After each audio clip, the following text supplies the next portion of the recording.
حکیم لقمان رحمۃ اللہ علیہ فرماتے ہیں، تقدیر ہمیشہ ان لوگوں کا ہاتھ تھامے رکھتی ہے جو مسلسل محنت اور جدوجہد کرتے رہتے ہیں۔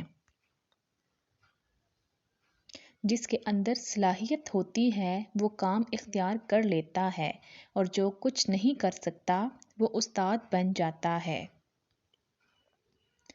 پھلوں سے بھرے ہوئے باغات انسانی کوششوں اور خون پسینے کا نتیجہ ہوتے ہیں، لہٰذا وطن کی خوشحالی میں بھی صرف ان کی بہادرانہ کوششوں سے ہی حاصل کی جا سکتی ہے۔ تعلیم یافتہ بندے کو جاہل بندے کے مقابلے میں گناہوں سے زیادہ محتاط رہنا چاہیے، کیونکہ یوم الحساب کو اس سے اس بات کا حساب ضرور لیا جائے گا کہ وہ با علم تھا، باخبر تھا، پھر بھی بے علم اور بے خبر کیوں بن گیا۔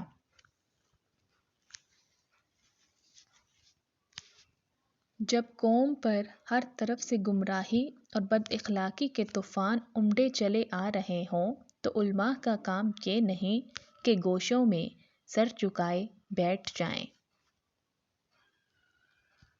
یہ دنیا صرف ان کے لیے ہے جو دوسروں سے زیادہ جاننے کے لیے علم کو اختیار کرتے ہیں اور محنت کرتے رہتے ہیں۔ محنت و طلائی سکہ ہے جس کے ذریعے سے ہم ہر شے جو ہمارے لیے ضروری ہے حاصل کر سکتے ہیں۔ عرصہ تک دبے جانے والے بچے اپنے خواہشات پر روک لگانا سیکھ جاتے ہیں۔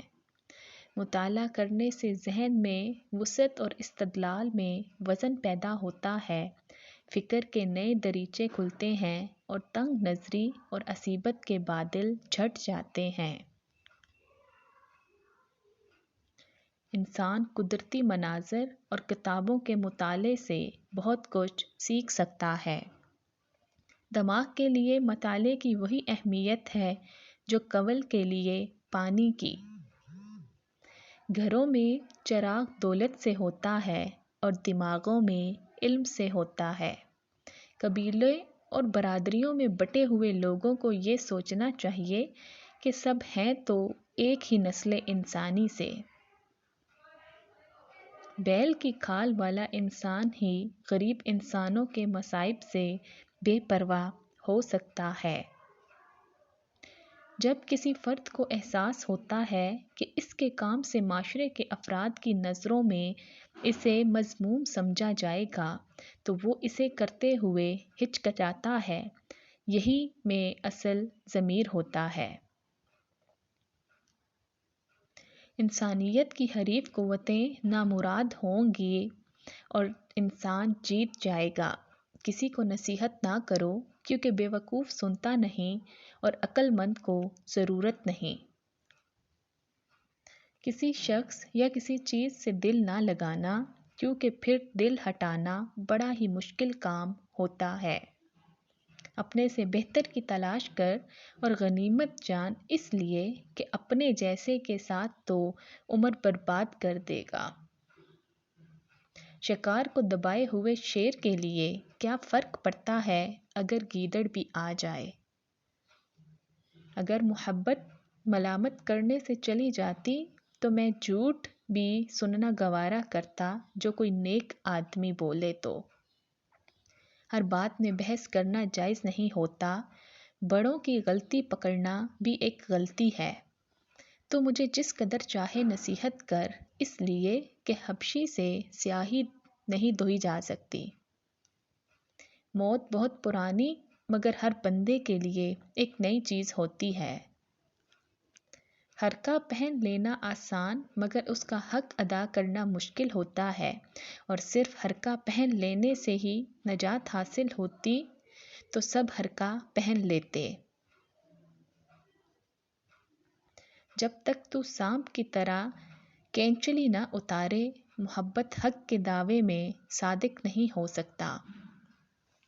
اولاد کی ممتا بھری پرورش سے گریز کرنے والی مائیں زندگی کے فرائض سے وفادار کی مرتکب ہوتی ہیں۔ باپ کی محبت پہاڑ سے بلند تر اور ماں کا پیار سمندر سے کہیں زیادہ گہرا ہوتا ہے۔ جو والدین اپنے بچوں کی تربیت کو قدرت پر چھوڑ دیتے ہیں وہ انسانیت کے مجرم ہوتے ہیں، کیونکہ وہ اپنے ذمہ داری سے پہلو تہی کرتے ہیں۔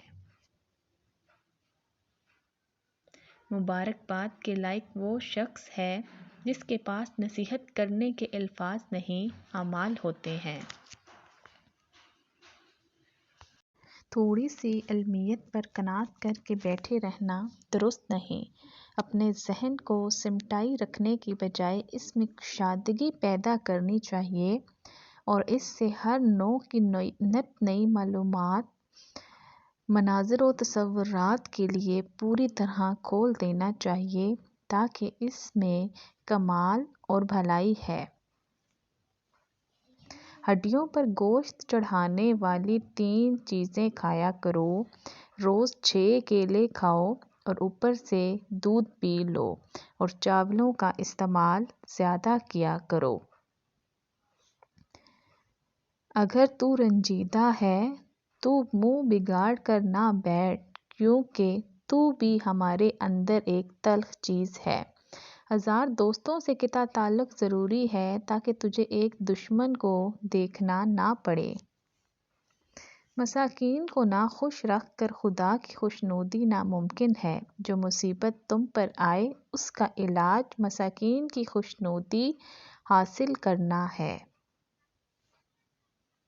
اگر دولت مند ہونا چاہتے ہو تو 7 کھجوریں لو، ان پر 21 بار استغفر اللہ، 21 بار لا حول ولا قوت الا باللہ، 21 بار یا اللہ یا رحمان یا رحیم اول آخر درود شریف پڑھ کر پھونک مار کر کسی غریب کو دے دو، پھر دیکھنا کہ جلد ہی تم دولت مند ہو جاؤ گے اور رزق سنبھال نہیں سکو گے۔ روزی کی کوشش خواہ تم کرو یا نہ کرو، خدا تجھے روزی پہنچا دے گا۔ تازہ انگور کھٹے ذائقے کا ہوتا ہے، 2-3 دن رکھ دو تو میٹھا ہو جائے گا۔ نرم مزاج دلداری کرنے والا سپاہی لوگوں کو پریشان کرنے والے سے کہیں بہتر ہے۔ جس مرد کے پاس خوبصورت، نیک اور باحیا بیوی ہو، اس مرد کے لیے یہ دنیا ہی جنت ہے۔ نیک انسان کو زندگی میں موت کے بعد کوئی ضرر نہیں پہنچ سکتا۔ فضیلتیں اللہ کی طرف سے ملتی ہیں، پھر اسی کی جانب سے تبدیلیاں ہو جاتی ہیں، اس لیے اس کے فضل پر جان اور دل سے سجدہ بجا لاؤ۔ کسی سے ہنسی کرتے وقت حوصلے کو ہاتھ سے نہ جانے دو، ورنہ انسانیت کے رتبے سے گر پڑو گے اور پھر الٹی تمہاری ہنسی ہونے لگے گی۔ ناظرین، ایسی مزید اچھی ویڈیوز دیکھنے کے لیے پلیز میرے چینل کو سبسکرائب کر دیجیے گا۔ اللہ پاک تمام دیکھنے اور سننے والوں کی تمام نیک حاجات پوری کر دے اور رمضان کے صدقے ان کے تمام گناہ معاف کر دے۔ آمین ثم آمین۔ جزاک اللہ۔